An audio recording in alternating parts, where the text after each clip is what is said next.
दोस्तों, आज हम एक बहुत ही शानदार एक कहानी लेके आए हैं आपके लिए, जिसको सुनने के बाद आपको बहुत सा ज्ञान होगा।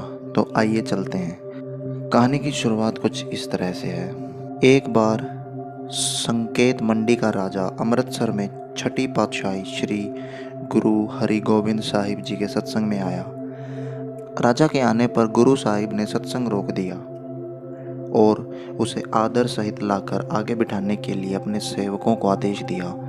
राजा भी गुरु साहिब की आज्ञा पाकर आगे बैठ गया। सत्संग कर्मों के संबंध में था और गुरु साहिब जी ने फरमाया कि अपने किए कर्मों का फल हर इंसान को अवश्य भुगतना पड़ता है।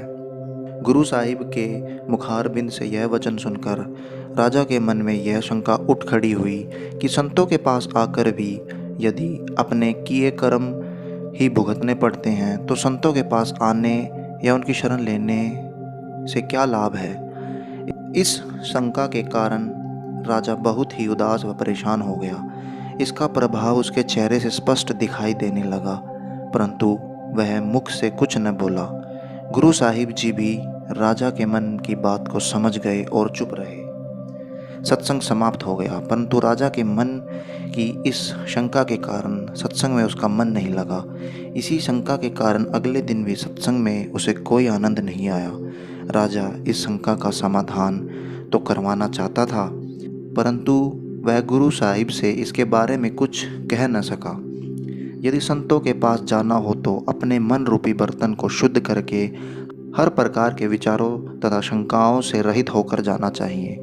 संतों के वचन शुद्ध व निर्मल हृदयों पर पूरा असर करते हैं। यदि मन पहले ही सांसारिक विचारों से भरा हुआ हो तो संतों के सत्संग में पहुंचकर भी जीव वहाँ की बरसती दया मेहर से खाली रह जाता है। यदि प्याला पहले ही भरा हुआ हो तो उसमें कुछ और समा जाने की जगह कहाँ होती है। एक बार रात को राजा ने एक विचित्र सपना देखा। उसने एक चंडाल परिवार में जन्म लिया। बड़ा होने पर उसी जाति में ही उसकी शादी हो गई और बाल बच्चों से उसका परिवार बढ़ गया। वह खूब मेहनत मजदूरी से परिवार का पालन पोषण करता हुआ बूढ़ा हो गया और लगभग 100 वर्ष की आयु में वह मर गया। उसके सारे परिवार ने सोना पीटना शुरू कर दिया। सपने में ये सब कुछ देखकर राजा एकदम घबरा कर उठ खड़ा हुआ। उसने आंखें खोलकर देखा, लेकिन उसे स्वप्न वाली कोई भी चीज़ वहाँ दिखाई नहीं दी। अब राजा को यह तो विश्वास हो गया कि यह एक सपना ही था, परंतु उसके प्रभाव से वह बहुत ही उदास व परेशान हो गया। एक ऊंचे राजघराने का होने पर उसको अपनी अब तक की सारी ज़िंदगी में ऐसे लोग से कभी भी लगाव नहीं हुआ था। फिर यह ऐसा सपना देखने में क्यों आया था? इस बात की चिंता पर राजा बहुत चिंतित हो गया। सुबह होने पर जब राजा गुरु साहिब के दर्शन करने के लिए गया तो उन्होंने अपनी चिंता बताते हुए रात के सपने के बारे में सब कुछ उन्हें बता दिया और इस शंका के बारे में पूछा। गुरु साहिब ने राजा की बात को ध्यानपूर्वक सुना, परंतु कोई उत्तर नहीं दिया। इस प्रकार कुछ दिन और गुजर गए। अब राजा उस सपने की बात को भूल गया था। एक दिन गुरु हरि गोविंद साहिब जी शिकार खेलने के बहाने से राजा को एक जंगल में ले गए। उनके साथ कुछ और सेवक व शिष्य भी थे। यह बात पहले से ही तय कर ली गई थी कि शिकार जिसके आगे से निकलेगा केवल उसी ने ही उसका पीछा करना होगा, दूसरे शिकारी ने नहीं। अभी वह थोड़ी ही दूर पर गए थे कि एक हिरन निकलकर राजा के घोड़े के सामने दौड़ कर भागने लगा। राजा ने भी अपना घोड़ा शिकार के पीछे दौड़ाया। इस प्रकार राजा अपने साथियों से बिछुड़कर आबादी से बहुत दूर घने जंगलों में शिकार का पीछा करता हुआ चला गया। अचानक हिरन घने जंगलों में कहीं गायब हो गया और बेचारा राजा हाथ ही मलता रह गया। अब उसे अपने साथियों का ध्यान आया तो वह और भी अधिक उदास हो गया। इस प्रकार निराश होकर जब वह खाली हाथ वापस आ रहा था तो उसे कुछ दूरी पर धुआं ऊपर को उठता दिखाई पड़ा। राजा ने सोचा कि उधर अवश्य ही कोई बस्ती होगी, इसलिए कुछ देर आराम करने के लिए उसने अपना घोड़ा उधर को ही मोड़ लिया। राजा के आश्चर्य का कोई ठिकाना न रहा कि कुछ दिन पहले का सपना बिल्कुल आंखों के सामने साकार था, अर्थात वही जंगल, वही झोपड़ी, वही परिवार आदि जो कुछ दिन पहले उसने सपने में देखा था, यह सब कुछ देखकर राजा की हैरानी तथा उत्सुकता और अधिक बढ़ गई और वह अपने घोड़े पर सवार हुआ उस झोंपड़ी के बिल्कुल सामने जा खड़ा हुआ। अपने पिता को दोबारा जीवित व उस हालात में देखकर परिवार के सभी सदस्यों ने राजा को घोड़े समेत ही घेर लिया। कोई उसे पिता कह रहा था, कोई बाबा कह रहा था। इसी प्रकार उसकी अपनी स्त्री, पुत्र, वधू व पुत्रियां भी अपने संबंधी को उस हालत में जीवित देखकर बहुत खुश हुई और भगवान का लाख लाख बार धन्यवाद करने लगी।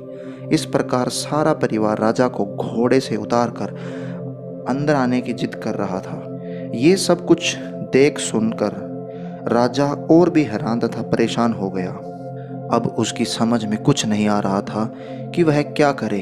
राजा अपने मन में बार बार यह सोच रहा था कि मैं तो संकेत मंडी का राजा हूँ और 7 दिनों से गुरु साहिब के दर्शनों के लिए अमृतसर आया हूँ। मेरा बाल परिवार तो वहाँ पर है, ये मेरा परिवार कैसे हो सकता है?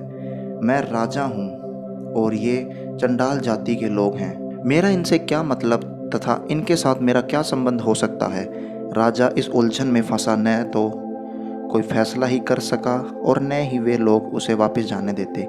इतने में गुरु साहिब तथा सभी सेवक भी उसी स्थान पर पहुंच गए और अपने राजा को इस प्रकार उन लोगों के बीच घिरे हुए देखकर उसका कारण पूछा। इस पर परिवार के सभी सदस्य हाथ जोड़कर कहने लगे कि हजूर, यह हमारा पिता व संबंधी है। आज इसे मरे को केवल 3 ही दिन हुए हैं और ईश्वर की कृपा से यह दोबारा जीवित हो गया है, लेकिन जानबूझकर हमारे से बिछुड़ रहा है। अब यह लाख बहाने बनाए हम इसे नहीं जाने देंगे। सब कुछ सुनने के बाद गुरु साहिब ने उन्हें समझाने की कोशिश की, भाई यह तुम्हारा कोई संबंधी नहीं, क्योंकि यह तो संकेत मंडी का राजा है और हमारे साथ शिकार खेलने के लिए यहाँ पर आया हुआ है। इसलिए आप लोग बहुत बड़ी भूल में हैं जो आप इसे अपना संबंधी समझते हैं। 2 मनुष्यों की शक्ल एक दूसरे से मिलना कोई बड़ी बात नहीं है। तुम लोग अपना शक उसकी कब्र को खोद कर दूर कर सकते हो। यदि वहाँ पर तुम्हारे ही पिता का मृत शरीर पड़ा हो तो यह तुम्हारा संबंधी नहीं हो सकता। यदि उसका मृत शरीर वहाँ पर न हो तो फिर यही तुम्हारा संबंधी है। ऐसा होने पर फिर चाहे तुम लोग इसे न जाने देना। गुरु साहिब का यह सुझाव सबको पसंद आया और जब उन लोगों ने अपने पिता की कब्र खोद कर देखा तो वहाँ पर उसका मृत शरीर मौजूद था। इस पर उन्होंने राजा का पीछा छोड़ा और अपनी गलती के लिए सब ने क्षमा मांगी। राजा ने उनसे पीछा छुड़ाकर गुरु साहिब जी का धन्यवाद किया। इसके पश्चात गुरु साहिब जी ने फरमाया, देख राजन, यही तुम्हारे प्रश्न का उत्तर है जो सत्संग में बैठे हुए तुम्हारे मन में उठा था कि जब कर्म अवश्य ही भुगतने पड़ते हैं तो संतों की संगत करने का क्या लाभ है। कुछ दिन पहले स्वप्न में जो कुछ भी आपने देखा था वह तुम्हारे ही कर्मों का फल था, जो ज्यों का त्यों आपको भुगतना था, परंतु सत्संग करने से आपको उन संचित कर्मों का भुगतान एक घड़ी के अंदर स्वप्न में ही हो गया है।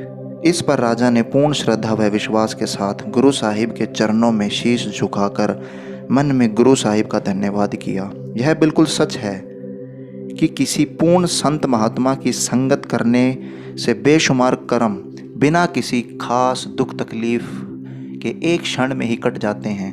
पूर्ण संतों की संगत करने से सूली की सज़ा एक सूल कांटे जितनी तकलीफ में बदल जाती है। इसी प्रकार गुरु साहिब जी ने राजा के उस 100 वर्ष के गंदे तथा अयोग्य जीवन को अपनी अपार कृपा से एक पल में स्वप्न के द्वारा ही भुगतवा दिया। ये संतों के सत्संग का फल और उसकी महिमा है। धन्यवाद दोस्तों। अगर आपको हमारी ये कहानी पसंद आई हो तो हमारे चैनल को सब्सक्राइब करें। धन्यवाद।